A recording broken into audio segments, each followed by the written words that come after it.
There's been a lot of discussion about the Epstein files and the president's comments yesterday calling it a hoax. Can you clarify which part of the Epstein hoax is the hoax part? The president is referring to the fact that Democrats have now seized on this as if they ever wanted transparency when it comes to Jeffrey Epstein, which is an asinine suggestion for any Democrat to make. The Democrats had control of this building, the White House, for 4 years, and they didn't do a dang thing when it came to transparency in regards to Jeffrey Epstein and his heinous crimes. It was this president who directed the Department of Justice and the Attorney General to do an exhaustive review of all files related to Jeffrey Epstein, which they did.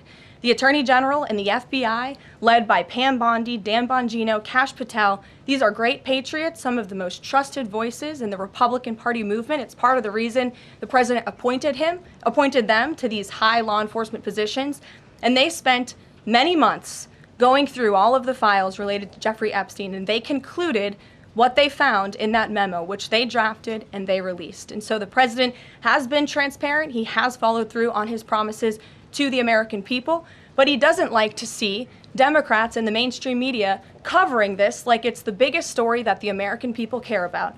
The president has been working so hard this week. On Tuesday, he went to Pennsylvania, where he secured $90 billion in investments for the Commonwealth, for the people of that state.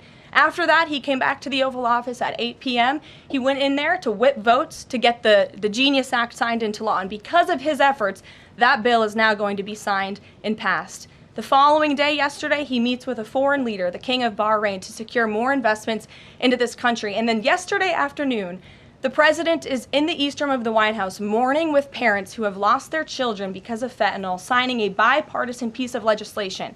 And not a single cable network in this country took that event live and covered that event like they should.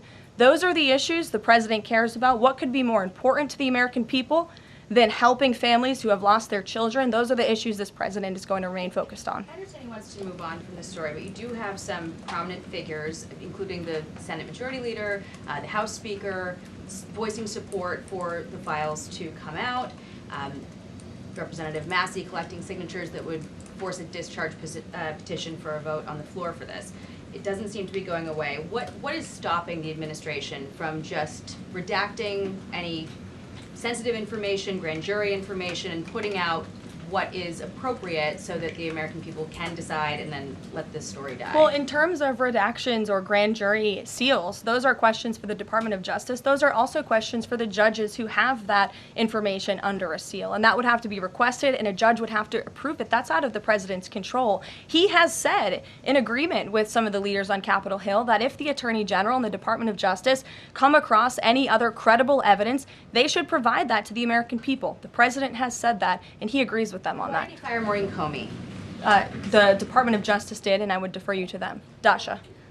Has the White House been directly in touch with some of the MAGA influencers that are still not satisfied with the administration's handling? And has the message to them been similar to what the president has said, which is sort of either let this go or we don't need your support? Well, look, the president and this team are always in contact with the president's supporters, with voices of many kinds on both sides of the aisle. I think that's part of the reason this president is a great president, because he's willing to listen and hear other people's perspectives. But ultimately, he has led this country, not just over the past 6 months to historic success, but also through his first 4 years as president. And as the leader and the creator of the MAGA movement, he has led through these perilous times for our country based on instinct and in the best interest of the country. And as I always say, the American people should trust in President Trump.